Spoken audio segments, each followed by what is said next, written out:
there, Courtney Murphy, Denver Metro Realtor. Today, I'm going to talk about the coronavirus and how that is affecting the Denver real estate market. I had a viewer comment on my latest real estate market update, which was done with numbers from February, asking if I could talk about this. So here we go. And honestly, before the last hour or so, when I looked up some numbers, I could have really only told you how it's affecting me and my job and not the whole entire market. But looking up some numbers, I should be able to give you a better idea. Now, obviously, we don't know how things are going to turn out, how long we're going to be on lockdown, but let's take a look at what's going on just right now and with everything we're going through. I mean, has the market just completely stopped? No one's selling, no one's buying. What's going on? Let's take a look. So I'm going to compare what's gone on in March so far compared to February, because February was a pretty normal month in real estate here in Denver, right? So I'm going to start out and I'm going to talk about new listings. Before I say that though, you know that we've had a really tight inventory lately.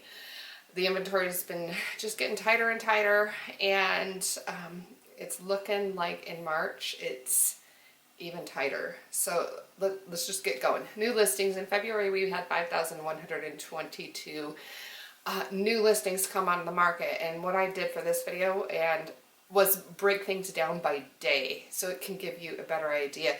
That averages out to 176 new listings per day. New homes coming on the market each day in February. In March so far, so it's the 20th today, March 20th, we have had 2,512 homes come on the market. That's an average of 125 homes per day.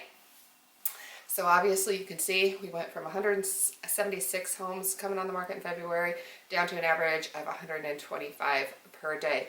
So that's obviously lower, but I broke it down to just the last week, because really last week has been the craziest of crazies, right? It was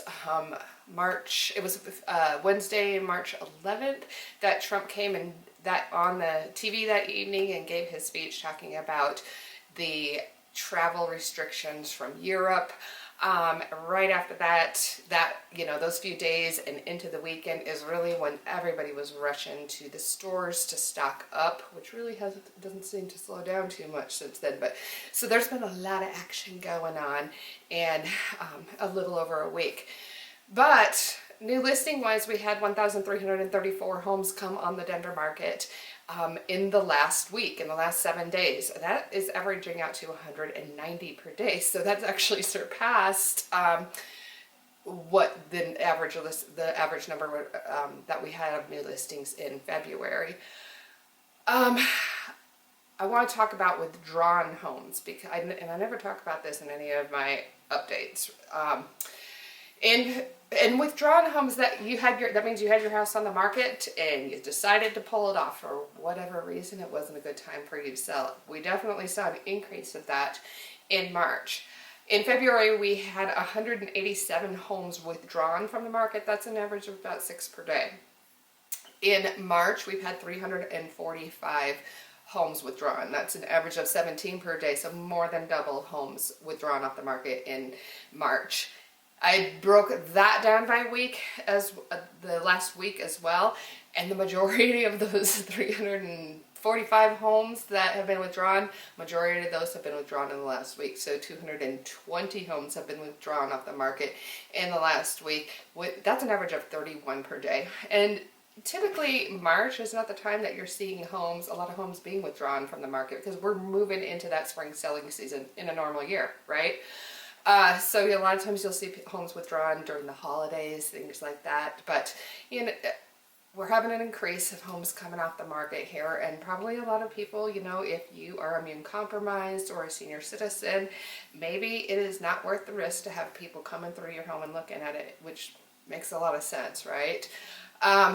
So we are seeing a higher amount of withdrawn homes.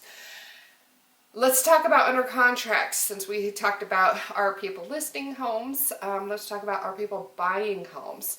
So in February, we had 5,083 homes go under contract. That's an average of 175 homes per day. In March so far, we've had 3,624 homes go under contract, an average of 181 per day. So in March, we have more homes going under contract than we did in February. In the last week, wanted to break that down by week once again, we had 1,242 homes go under contract in the last 7 days. Went down just a little bit from our March average, because that comes out to 177 homes per day in the last week. So our overall for March was 181 homes per day. Last week, 177 homes per day. So there are still, listings coming on the market. It's looking like, we've had less homes come on the market than we did last month. More homes withdrawn. So we are seeing an inventory decrease, which is really in the normal world. That's not what we wanted to see right now, going into the spring selling season. Buyers are still heavily shopping and putting homes under contract. A big part of that's probably the interest rates. So what does it look like for the future? I don't know for sure. I don't have a crystal ball. I don't know how long we are going to be under restriction. Every single day we seem to, something else is ordered to close down or restricted in different ways. At this point, there has been no call that home buyers can't go and look at homes. Could that happen? Absolutely, it could happen. But so far, that's not been a call made by anybody. And when I say absolutely that could happen, it could happen.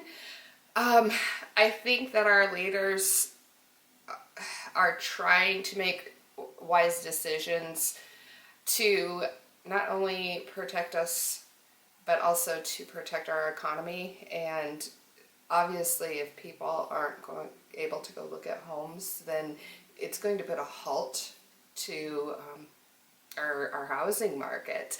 So will that happen? I don't know. I'm not sure. I wouldn't suspect so, but it also depends on how this all progresses. I'm hoping that with all the precautions that Americans are taking right now, that we will slide through this coronavirus with, that flattened curve, and in the month from now, people will be going back to work and maybe going back to school, and maybe what will happen is our real estate market just has a later start in that spring selling season. But like I said, I don't have a crystal ball right now. You have to do what's right for you and your family. Personally, how has this affected me in my job? I have 11 homes under contract right now. We are still doing appraisals. We are still doing inspections. We're still, on track to close. I haven't seen any of those be disrupted. There's been a few different changes. Some home builders are doing some changes. I know I was uninvited to some walkthroughs on new homes for precautions and whatnot, but everything's on all my transactions, everything is getting done. People haven't been walking away, or I've had one client who was a little bit concerned about what's going to happen with home prices and the market, which is why I'm doing this video, right? Answering some questions. And obviously each buyer and seller needs to do what's right for them. I did ensure them that over time, real estate has always gone up. We have some ups and downs like this, right? But in the long term, it has always gone up. And actually through most recessions, real estate prices have gone up. I know the last recession was a completely different story. Home prices went down significantly, but that you have to figure that recession was mostly caused because of the housing market, which is a completely different story than a lot of our recessions. So the fact that the housing market was the driver of that recession, it did have a huge effect on home prices. But do remember that home prices over time do always go up. I don't believe that there is a fear that if you buy a house today, it will never be worth that again. Absolutely don't believe that. Time has told that is not the case. Hopefully that gives you an idea what's going on in the housing market here. People are still listing homes. People are still buying homes and out there shopping. So our market has not just, come to a screeching halt or anything. Be sure to watch next month's update because I'll have more information as far as average home sales price and whatnot at the end of every month or at the beginning of the next month. I get numbers for the prior month and it gives me a whole lot more information. Today I just sat and did some inquiries off the MLS to get a little bit of information out there to you. Of course, if you have any questions, give me a call. Again, my name is Courtney Murphy. Never met your realtor. Call me, email me if you want to chat about anything, and I will do my best to answer your questions. All right, thank you, and stay safe.